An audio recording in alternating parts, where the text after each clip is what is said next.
Thank you. Thank you for the honour of asking me to come and talk today.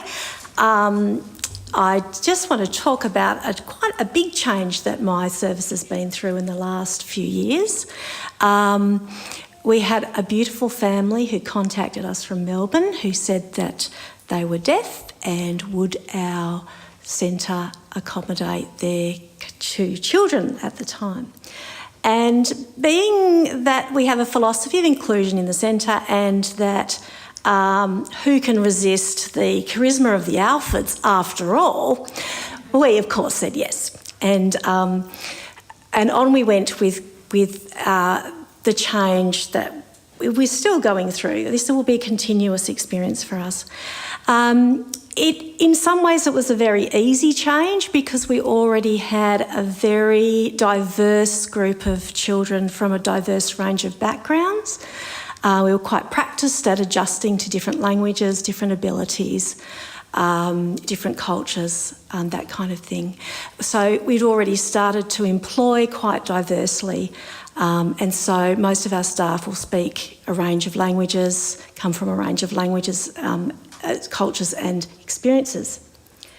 Also, I think one thing that's foundational for us is the philosophy that all learning happens through relationships. And so the quality of those relationships are very important to us. They always have been. So we basically use that foundation to accommodate learning some new skills. The philosophical kind of underpinning of what we do has really shaped the way we've done that, and that is by really looking at detail at our whole culture. And so initially it was about us tapping into existing resources. We had the beautiful Tenor come and do some extended Auslan classes with the whole team. We then did a second group of classes for interested parents and families. And basically what we decided right from the beginning was the whole centre would go through a cultural change and extend from being multicultural to also encompass a range of different communication styles, specifically Auslan. So that was initially quite challenging for a lot of the staff, particularly the staff who had already gone through significant changes coming from other places in the world, adjusting to Australian culture, adjusting to different languages. But what we found was their capacity to take on Auslan was actually increased on those that were from an English background only. We also found that in the children who had learnt a second, third, fourth language in the early childhood were very clever and quick at taking on Auslan and understanding the experiences of deaf children. So it's something that we made sure that we were using whatever Auslan we had. And for some people it might be 1 sign, 2 signs, but basically our philosophy is if you've got it, you use it. And we set a few rules around that, and that one of those was that all side conversations were to happen with an Auslan content as well. So when we started to employ interpreters, and we call them our expert linguistic educators, and we do have in a range of different languages as well, that the issue of inclusion was very important to think about at the level of adults, and to make sure that our adults members were very much included. So I had to take the bold step, and I still don't know really how the staff think of this, of saying that in the staff room we would use Auslan as well. And so that made that change a lot easier in the long run, that it happened on the adult level as well. So, and that's one of the important things about how children develop their sense of identity, is what the adults are doing in their world, how they're communicating, the quality of those communications. They can see if you're including people. They can see who's left out.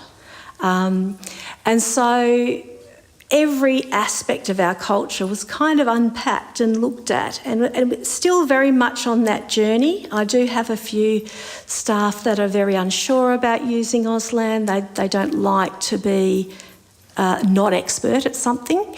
And so that kind of goes on. And so maybe if I take you on a little journey of what I like to see when I'm at work. So I'm the centre manager and I'm also the lead educator, so I'm kind of the eyes on everything. And so when I come into one of the rooms, I like to see that there are small groups of children that have adults with them, and the adults are on their level. And the adults are speaking in a very respectful way with the children and doing a lot of listening. They may be using gestures or Auslan and interacting in that much more of an intimate way. I like to think that we work with individuals who are members of groups. And I think the older style of teaching is I've got a class.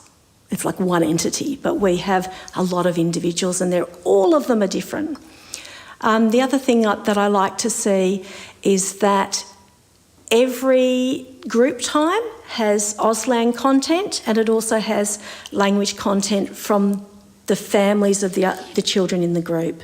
So most of our kindergarten group time content will have Mandarin, Chinese, Farsi, Auslan.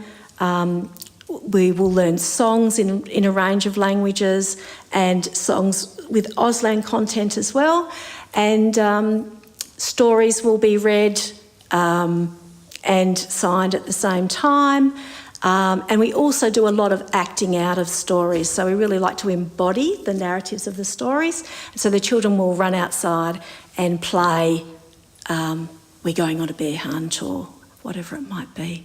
I can see I've got a yellow flag. I can talk about this forever because I'm very passionate about it. But in terms of children's identity development, what's most important, and I guess what I'm most passionate about, is that the quality of the relationships is very, very high, and that the people they mix with are mindful of how they present themselves, because that gives children the picture of how they can be.